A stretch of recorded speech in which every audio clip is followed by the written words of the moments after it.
मैं उससे पूछूंगी। वो जो ताकत इतनी बड़ी दुनिया की ताकत है, क्या वो मेरे सवालों को क्लियर नहीं कर सकती? अगर वो, क्या वो मेरे से बात नहीं कर सकती? वो तो इंसान को प्यार करता है, नो मैटर कैसा भी वो प्यार करता है। जब हम उसको दिल से पुकारते हैं और दिल से उसको पाना चाहते, उसको जानना चाहते, वो आंसर करता है। तो बहुत सारी चीज़ों की वजह से मेरे अंदर ये बात आने की, मुझे जानना है किसी भी हालत में, मुझे रियलिटी को जानना। और मेरे दिमाग में ये आने लगी, मुझे जानना है सच्चाई में, खुदावंद की सच्चाई को जानना। ये नहीं कि मैं दुआ करती रहूं, मेरे दिमाग में एक शक करे मे बी ये सच है या नहीं सच है, तो मैं ऐसे ही बस बात करती जाऊं और वो मेरी दुआ सुनी ना जाए। ऐसे कई चीज़ें अंदर आने लगी। शायद आपको लग रहा होगा ये कैसे हो सकता है, ऐसे रूहानी तौर पे बढ़े तो कितने ऐसे कैसे हो सकता है। पर बिलीव मी, मैं कभी भी किसी को ये नहीं कहूँगी उन लोगों की स्टडी करें, क्योंकि एक सबसे पहले तो वो सब झूठ था, और दूसरा वो काफ़ी इंसान की स्पिरिचुअल लाइफ को ख़राब करती हैं। खुदा ने मुझे तो निकाल लिया है, पर बहुत सारे लोग अभी खुदा नेवर नो कोई निकल सके या नहीं निकल सके, खुदा ही उन्हें निकाल सकता है सच्ची में, जो उनके साथ चले जाते हैं, क्योंकि शैतान इतनी अच्छी तरह से ग्रिप में ले लेता है वो। तो ऐसी मैं भी ऐसी ग्रिप में आई, किस तरीके से मेरे दिमाग को ख़राब किया। मेरे अंदर शक आने लगा, और मैं जो रूहानी तौर पे तो पीछे थी, और मेरे दिमाग में ये शक आने लगा कि सच में खुदा का कलाम जो भी लिखा है, क्या यह सच है? सच में सच है? सच में जो कुछ भी इसके अंदर है ये सच है? मैं खुदा के सामने झुक गई दुआ करने के लिए। मैंने दुआ की खुदा के, खुदा मैं तेरे से आंसर करना चाहती, मैं तेरे से पूछना चाहती, तो मुझे बता। I want to know you. और मेरे अंदर एक डिजायर और डीप डिजायर आने लगे, मुझे तुम्हें जानना है किसी भी हालत में, और मुझे जानना है तो खुदावंद का बेटा है, यीशु तो खुदावंद का बेटा है। मुझे जानना है। बहुत सारी चीज़ें मैंने खुदावंद के सामने रख दी, बहुत दुआ मैंने आंसू के, खुदावंद अगर मेरी ज़िंदगी चेंज हो गई तो तेरे से दूर हो गई, फिर मेरी गलती नहीं है खुदावंद।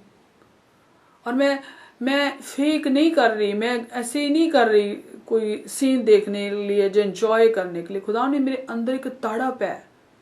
मैं अगर तुम्हें जानना चाहती हूँ तो खुदावन इसलिए भी जानना चाहती हूँ कि मैं हमेशा तुम्हें ही फॉलो करना चाहती हूँ, जो सच्चाई है। नो मैटर जो भी सच्चाई मेरे सामने आए, मुझे जानना है क्या सच्चाई है। मुझे सिर्फ खुदा से जानना है, मुझे खुदावन के बारे में पूछना है, जो सच है मेरे सामने आए। इतना कुछ सीखा था, सब कुछ ऐसे, ये सारी चीज़ें कलाम की बातें सीखी हुई थी, सब कुछ 1 मिनट में जैसे खत्म होने लगी। सब कुछ ऐसे फील होने लगा जैसे शक सा आने लगा उनके अंदर। अब कि बहुत सारी कलाम की स्टडी की है, पता है खुदावंद यीशु मसीह खुदावंद का बेटा है, वो पाक रूह के साथ पैदा हुआ, और कैसे वो दुनिया में आया, उसकी वजह से हमारे पाप और गुनाह माफ हुए, और वो ही हमारे लिए क्रूसीफाई हुआ, और ये सारी चीज़ें पता थी। और पर फिर भी वो फाउंडेशन जो थी मेरी हिलने लगी। लेकिन अभी मैं कहती वो फाउंडेशन शायद पक्की थी, इसलिए वो हिली नहीं। फेथ जरूर हिलने लगा था मेरा, लेकिन फाउंडेशन गिरने नहीं दी खुदा ने मेरी, शायद इसीलिए क्योंकि वो पक्की थी। और एनीवे मैंने जब खुदा के सामने रखी, मैंने कहा मैं खुदा मुझे आंसर करेगा इस बार को, खुदा मेरी दुआ को सुनेगा, वो मेरी आंसर करेगा। जब मैं दुआ करने लगी तो तीसरे दिन मैंने क्या देखा कि खुदा ने मेरा जो कमरा था, सुबह 5 o'clock की बात कर रही हूँ मैं, मेरा जो कमरा था वो वाइट क्लाउड के साथ भर गया। इतना वाइटिश था सब कुछ, इतना ज्यादा सफेद हो गया, इतना सब कुछ सफेद हो गया कि मेरे अपने बाल भी नजर नहीं आ रहे थे, मेरी क्विल्ट जो मैंने ऊपर ली थी वो भी नजर नहीं आ रही थी। मैं जाग रही थी, मुझे नहीं पता चला मुझे कब झटका आया, मुझे क्या हुआ, मुझे कुछ नहीं पता चला। मुझे इतना याद है कि वो टोटली सब कुछ वाइट हो गया और क्लाउड हो गया, और मुझे कुछ नहीं नजर आ रहा। मेरे दिमाग में ये, मुझे भूल ही गया कि मैं तो खुदा से ये मांग रही थी, और ये था मेरे दिमाग के अंदर, ये नहीं मुझे याद रहा। मुझे ये अब मुझे परेशानी मेरे दिमाग में एकदम से होने, मेरी आंखों को क्या हो गया, और मैं आंखों को ऐसे ऐसे मसलने लगी। मैंने कहा oh my God what happened to my eyes. और मैं ऐसे मैंने कहा ओ माय खुदावन प्लीज मेरी आंखों को ठीक कर, मैं तो अंधी हो गई हूँ, मुझे कुछ नजर नहीं आ रहा। और मैं ऐसे मली जा रही आंखों को बार बार मसल रही हूँ और मुझे समझ में नहीं आ रहा, मुझे कुछ नजर नहीं आ रहा। और अचानक मैंने क्या देखा कि थोड़ी मिनट के बाद मैंने एक आई थिंक एक 1.5 मिनट होगा, उसके बाद मैंने क्या देखा कि सब कुछ क्लियर हो रहा, सामने मेरा फर्नीचर है, सब कुछ मेरे आसपास है। और मैं जब इन चीजों को देखा तो मैं हैरान होगी। मैंने खुदावंद की प्रेजेंस को इतने गहराई में वहां पे अपने कमरे के अंदर मैंने महसूस किया, उस प्रेजेंस को मैंने खुद महसूस किया, उसकी प्रेजेंस थी वहां पे। अभी मैं उसका शुक्र करने वाली थी। मैंने कहा खुदावन मैं तेरा शुक्र करती हूँ। मैं मुझे सांस हो रहा था, मैंने कहा खुदावन मैं तेरा शुक्र, तू यहाँ पे आ गया खुदावन, तू इतना बड़ा खुदावन। मुझे अब उस टाइम में मैं अपने को पता क्या फील कर रही थी कि मैं बहुत पापी हूँ, मैं बहुत गुनाहगार हूँ, मैं बहुत गिरा हुआ इंसान हूँ। उस टाइम मुझे यही बस फील हो रहा था कि मेरी तो कोई वैल्यू ही नहीं है, जैसे मैं कुछ भी नहीं हूँ, मैं जीरो हूँ, मैं क्या चीज हूँ। और मुझे ऐसा लग रहा था जैसे कोई बहुत बड़ी होली ताकत मेरे कमरे के अंदर आ गई है। और मैं अपने आप को, मेरा दिल कर रहा था जिसमें अपना सिर मार मार के अपना मतलब सिर फाड़ लूं कि मैंने इतनी हिम्मत कैसे की खुदा उनके सामने क्वेश्चन करने की। उसको मैंने क्यों पूछी ये सारी बातें, क्यों मैंने कहा वो इतनी बड़ी ताकत है। मैंने शक कर लिया, मैं मैं बहुत रोई खुदावंत के सामने। खुदावंत तू कितना होली है, खुदावंत तू कितना अच्छा है, खुदावंत तू इतना बड़ा, खुदावंत हमारे बीच में आ गया, मेरे कमरे के अंदर आके खड़ा हो गया खुदावंत। और मैं जब रो रही थी खुदावंत के सामने, अभी तक मैं जब भी ये बात करती हूँ तो ये मुझे फील कराती है बात कि वो इतना रियल है कि मैं अभी भी ये गारंटी से कहती हूँ कि अगर कोई खुदावंत को जानना चाहता है वो दिल से, ये मजाक नहीं है, ये फन और ये चीजें नहीं मैं कर रही, दिल से अगर कोई खुदावंत को आज डिजायर रखता है जानने की, अगर वो आज भी पुकारे वो आपके सामने खड़ा हो जाएगा आके। और जब मैं खुदावंत से ये कह रही, खुदा मैं तेरा शुक्र करती हूँ, मैं तेरा शुक्र करती हूँ, मैं इतनी हिम्मत नहीं हो रही थी, मैंने फील कर रही थी मैं इतनी पापी हूँ, मैं इतनी गुनाहगार हूँ, मैं ये फील ही कर रही थी इन चीजों को। तो सडनली मैंने एक आवाज सुनी और वो इतनी क्लियर थी आवाज, इतनी क्लियर जैसे इंसान आपसे बात करता है, लेकिन वो हवा के अंदर जैसे मैंने आवाज आ रही थी, लाइक हवा सी थी, जैसे मैं बता नहीं सकती, मैं मुझे याद अच्छी तरह से, लेकिन मैं वर्बली उसको नहीं बता सकती। तो मैं उसके अंदर मैं बताना चाहती हूँ कि मैंने आवाज सुनी, परेशान मत हो, आंखें खोल, बड़े बड़े काम होंगे। जब मैं ये सुना तो मैं बहुत रोई खुदावंत के सामने, मैं इतना रोई। मैंने कहा खुदावंत तू सचमुच महान, तू सचमुच रियल, और ये जो खुदावंत का कलाम है ये सचमुच सच है। और कभी भी अपनी जिंदगी के अंदर एक ही मैं खुदावंत से दुआ करती, खुदावंत तू कुछ भी चीज ले सकता मेरी जिंदगी से, पर अपना मस्सा कभी मेरी जिंदगी से दूर ना जाने देना, क्योंकि वो इतना रियल है। और मेरी किसी हिम्मत भी हुई ऐसे सवाल उसे करने की, और खुदावंत मेरी बातों का आंसर दिया। और मैं हैरान हो गई कि खुदावंत कितना अपने लोगों को प्यार भी करता है और वो उनकी बातों का आंसर करता है। वो हर यहाँ पे मुझे एक और बात फील हुई कि वो हर एक इंसान की जो इंसान को वो वैल्यूएबल समझता है, उसके सामने गरीब अमीर नहीं है, उसके सब सेम है, और वो हर एक को प्यार भी करता है। तो उसके बाद मैंने देखा, मैंने उसकी डीपली उस प्रेजेंस को फील किया, और मेरा दिल करे मैं रोड के बाहर चली जाऊं, लोगों को बताऊं कहाँ जा रहे हो, किधर जा रहे हो, please come listen to him, उसकी आवाज को सुनो, वो बहुत रियल है, वो बहुत सच है। और रियलिटी में वो सच्चा खुदावंद है, और कोई खुदावंद, इसलिए खुदावंद के बाइबल के अंदर लिखा है, कहता और कोई दूसरा खुदा नहीं है, सचमुच और कोई दूसरा खुदा नहीं, वही खुदावंद है, वही एक सच है, वही एक खुदावंद है। और मैं बताने लगी हूँ आगे कि इसके बाद खुदा ने अलग अलग जगह पे मेरे से बात की और मेरी लाइफ चेंज होगी, और मैं हर टाइम खुदावंद के बारे में बताने लगी। मैं आउटरीच प्रोग्राम में जाने लगी, रोड के ऊपर खुदावंद के बारे में बताने लगी। और इतना नहीं, मैंने एक चर्च को ज्वाइन किया और उसके थ्रू मैं खुदावंद में बहुत सारे खुदा ने मेरे आंसर दिए। अभी मैं ये क्वेश्चन माइंड में लेके बैठी हूँ और उसी संडे चर्च में मैं वही आंसर क्या कहते हैं मिल जाते थे। और जितने मेरे दिमाग में क्वेश्चंस थे, जाकिर नाइक के जो उसने अपना एक माइंड वॉश मैसेज तैयार किया हुआ था, या दूसरे लोगों ने, मुस्लिम लीडर्स ने, उन सब का खुदा ने मुझे एक एक आंसर दे दिया, एक एक आंसर दे दिया।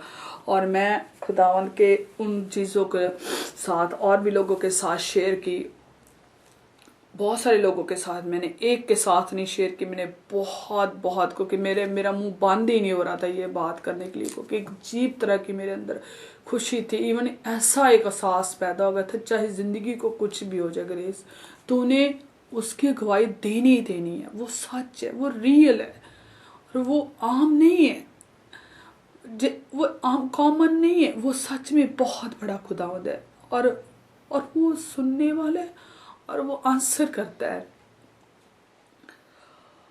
और फिर उसके बाद मैंने देखा कि मेरे जितने बिगड़े हुए काम थे वो सारे सुधरने लगे।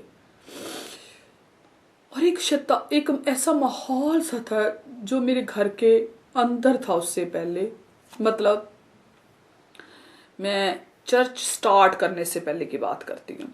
वो मुझे कभी कभी फील होता था जैसे मतलब माहौल, रूहानी माहौल नहीं था, मतलब स्पिरिचुअली माहौल नहीं था। वो सब कुछ वो ऐसा एटमॉस्फेयर सारा खत्म हो गया, और मुझे अपने घर के अंदर खुदावंद की प्रेजेंस फील होने लगी घर के अंदर, और हम रूहानी तौर पे, स्पिरिचुअली तौर पे बढ़ने लगे। और खुदावंद ने हर जितने मेरे साथ इवन अटैच लोग थे वो भी चेंज होने लगे, उनकी लाइफस्टाइल भी चेंज हो गई। मेरे फ्रेंड्स जो थी उनका लाइफस्टाइल खुदावंद ने चेंज कर दिया। फिर खुदावंद ने अपने एक वुमेन मिनिस्ट्री जो खुदा ने मुझे दी, उसके अंदर खुदावंद ने बहुत सारी औरतों की जिंदगियों को भी खुदावंद उनके अंदर लाइफ में काम करने लगा। और फिर इतने ही नहीं, बहुत सारे जो मेरे नुकसान हुए थे वो सारे पूरे होने लग गए। और फिर जब हम हर टाइम सिक ही हो जाते थे, हर 2 हफ्ते के बाद हम सिक हो जाते, जैसे भी कोई सीजन चेंज होता, फ्लू आता, हमने पहले सिक होना आता था। लेकिन तब से लेके अब तक मैं सिक नहीं हुई, और ना मेरे बच्चे, और हम ठीक रहे, खुदा उनका शुक्र करते हैं। और ये भी मैंने उस चीज इस पीरियड के अंदर दौरान देखा, ग्रेस बहुत टाइम हो गया तो बीमार भी नहीं, खुदा ने हमें उन चीजों से बाहर निकाल लिया, उस एटमॉस्फेयर से। वो इतना सच है। और मैं अभी भी देखती हूँ, जब मैं खुदावन में रूहानी तौर पे थोड़ा पीछे हटने लगती हूँ, मीन्स पीछे कैसे हटती हूँ कि जैसे कभी कभी मैं बिजी हो जाती, मतलब घर के काम बच्चों में, तो दुआ मतलब थोड़ी सी इधर उधर होने लगती है, तो मुझे उसी टाइम जैसे खुदावंद कहता है कि दुआ में आ जा, उसी टाइम मैं फील करती हूँ उस चीज को कि वो मुझे खींचता है अपनी तरफ। और हमारा दुआ का तो टोटली सब कुछ चेंज हो गया। दुआ में मैं इतनी लंबी कभी दुआ नहीं कर सकती थी। मैं जैसे 5 मिनट भी दुआ करती थी तो मुझे लगता था मैंने 50 मिनट की है, इतनी लंबी मुझे मुश्किल होती थी दुआ करनी। शादी से पहले किया करती थी, लेकिन उसके बाद मेरा लाइफस्टाइल चेंज हो गया था, इसलिए मैं इतनी लंबी दुआ नहीं कर पाती थी। तो अभी मैं जैसे काफी देर भी दुआ करती रहती हूँ, मुझे पता ही नहीं चलता मैं कितनी लंबी दुआ कर लेती हूँ।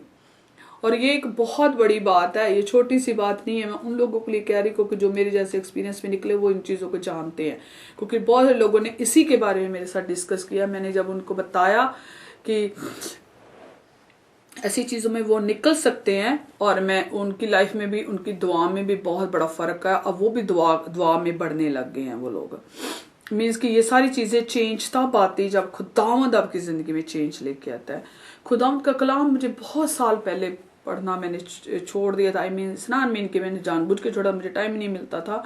लेकिन अभी मैंने अपनी जॉब भी छोड़ दी, इसीलिए क्योंकि मैं नहीं चाहती कि मैं पैसे के पीछे नहीं भागना चाहती। मैं चाहती हूँ मैं और मेरे बच्चे, मेरे हस्बैंड जो है वो भी खुदावंद में बढ़े। हम सब रूहानी तौर पे खुदावंद में बढ़े, हम सब रूहानी तौर पे हमारी ज़िंदगी खुदावंद में बढ़े।